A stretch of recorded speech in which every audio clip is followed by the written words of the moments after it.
जय श्री कृष्णा। राधे राधे।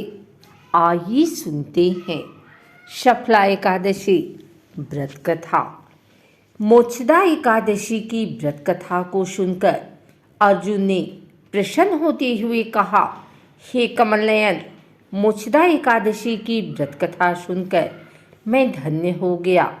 हे मधुसूदन, अब आप पौष मास के कृष्ण पक्ष की एकादशी की महिमा बताने की कृपा करें। उस एकादशी का क्या नाम है? उस दिन किस देवता की पूजा होती है और उसके व्रत का विधान क्या है? मुझ पर कृपा करते हुए यह सब आप मुझे विस्तार पूर्वक बताएं। अर्जुन की जिज्ञासा सुन श्री कृष्ण ने कहा, हे कुंती पुत्र, तुम्हारे प्रेम के कारण मैं तुम्हारे प्रश्नों का विस्तार सहित उत्तर देता हूँ। अब तुम इस एकादशी व्रत का महात्म्य सुनो। हे पार्थ, इस एकादशी के द्वारा भगवान विष्णु को शीघ्र ही प्रसन्न किया जा सकता है। पौष माह के कृष्ण पक्ष की एकादशी का नाम शफला है। इस एकादशी के आराध्य देव नारायण हैं। इस एकादशी के दिन श्रीमन नारायण जी की विधि के अनुसार श्रद्धापूर्वक पूजा करनी चाहिए। हे पांडुनंदन, इसे सत्य जानो कि जिस तरह नागों में शेषनाग, पक्षियों में गरुड़, ग्रहों में सूर्य चंद्र, यज्ञों में अश्वमेध और देवताओं में भगवान विष्णु श्रेष्ठ हैं, उसी प्रकार व्रतों में एकादशी व्रत श्रेष्ठ है। हे अर्जुन, एकादशी का व्रत करने वाले व्यक्ति भगवान श्री हरि को अति प्रिय है। इस एकादशी में नींबू, नारियल, नैवेद्य आदि अर्पण करके भगवान नारायण की पूजा करनी चाहिए। मनुष्य को 5 सहस्त्र वर्ष तपस्या करने से जिस पुण्य का फल प्राप्त होता है, वही पुण्य श्रद्धापूर्वक रात्रि जागरण सहित शफला एकादशी का उपवास करने से मिलता है। हे कुंती पुत्र, अब तुम शफला एकादशी की कथा ध्यान पूर्वक सुनो। प्राचीन समय में चंपावती नगरी में महिष्मान नामक एक राजा राज्य करता था। उसके 4 पुत्र थे। उसका सबसे बड़ा लुम्पक नाम का पुत्र महापापी और दुष्ट था। वह हमेशा पर स्त्री गमन में तथा वेश्याओं के यहाँ जाकर अपने पिता का धन व्यय किया करता था। देवता, ब्राह्मण, वैष्णव आदि सुपात्रों की निंदा करके वह अति प्रसन्न होता था।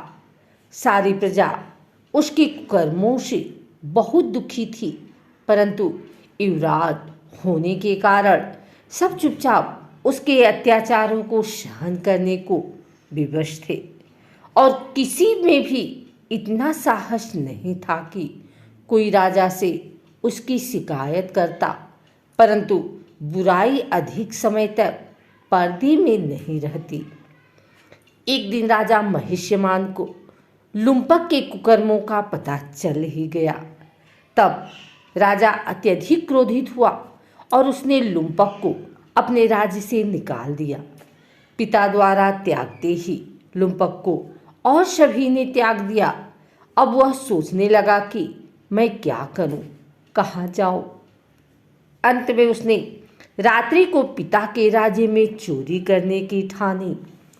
वह दिन में राज्य से बाहर रहने लगा और रात्रि को अपने पिता की नगरी में जाकर चोरी तथा अन्य बुरे कर्म करने लगा।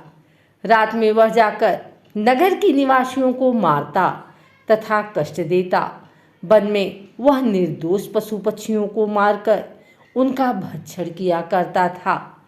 किसी किसी रात जब वह नगर में चोरी आदि करते पकड़ा भी जाता तो राजा के डर से पहरेदार उसे छोड़ देते थे। कहते हैं कि कभी कभी अनजाने में भी प्राणी ईश्वर की कृपा का पात्र बन जाता है। ऐसा ही कुछ लुम्पक के साथ भी हुआ। जिस वन में वह रहता था वह वन भगवान को भी बहुत प्रिय था। उस वन में एक प्राचीन पीपल का वृक्ष तथा उस वन को सभी लोग देवताओं का क्रीड़ा स्थल मानते थे।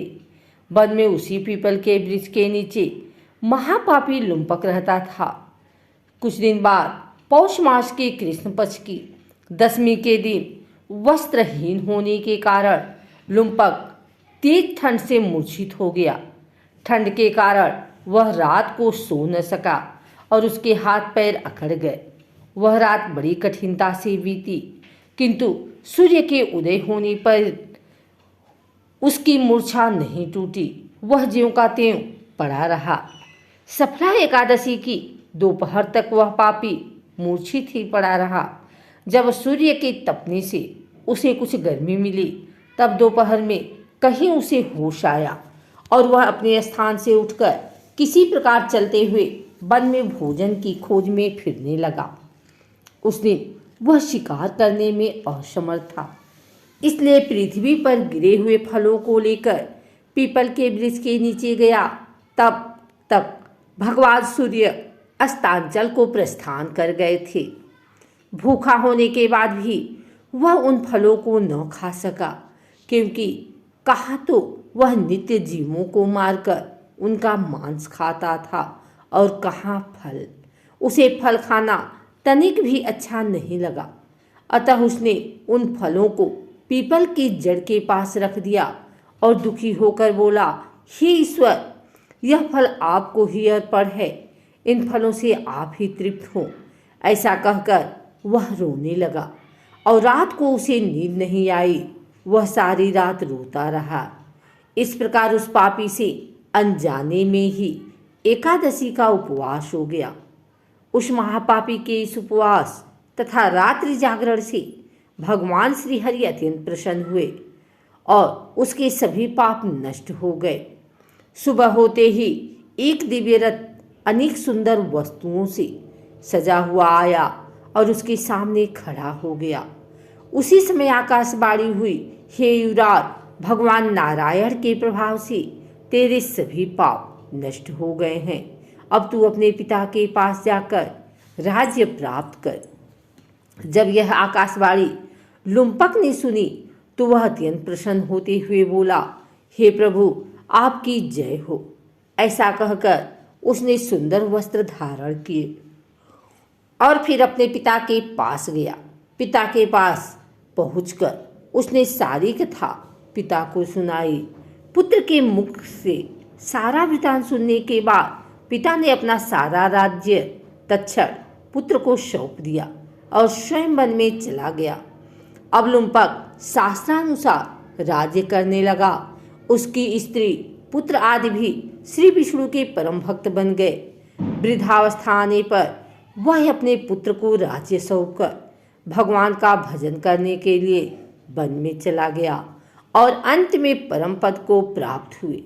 हे पार्थ, जो मनुष्य श्रद्धा और भक्ति पूर्वक इस सफला एकादशी का उपवास करते हैं, उनके सभी पाप नष्ट हो जाते हैं और अंत में मुक्ति प्राप्त होती है। हे अर्जुन, जो मनुष्य इस सफला एकादशी के महात्म्य को नहीं समझते, उन्हें पुंछ और शिंगों से विहीन पशु ही समझना चाहिए। सफला एकादशी के महात्म्य को पढ़ने अथवा श्रवण करने से प्राणी को राजसूय यज्ञ के समान फल प्राप्त होता है। यह सफला एकादशी की कथा हमें भगवान के अति कृपालु होने का भान कराती है। यदि कोई मनुष्य अज्ञानवश भी प्रभु का स्मरण करे तो उसे पूर्ण फल की प्राप्ति होती है। यदि मनुष्य निश्चल भाव से अपने पापों की क्षमा मांगे तो भगवान उसके बड़े से बड़े पापों को भी क्षमा कर देते हैं। लुम्पक जैसा महापापी भी भगवान श्री हरि की कृपा से वैकुंठ का अधिकारी बना। अगर आपको हमारी वीडियो अच्छी लगी हो तो इसे लाइक करें, कमेंट करें, शेयर करें। हमारे चैनल को सब्सक्राइब करके बेल नोटिफिकेशन ऑल पर सेट कर लें ताकि आगे आने वाली वीडियो सबसे पहले आप तक पहुंच सके। धन्यवाद।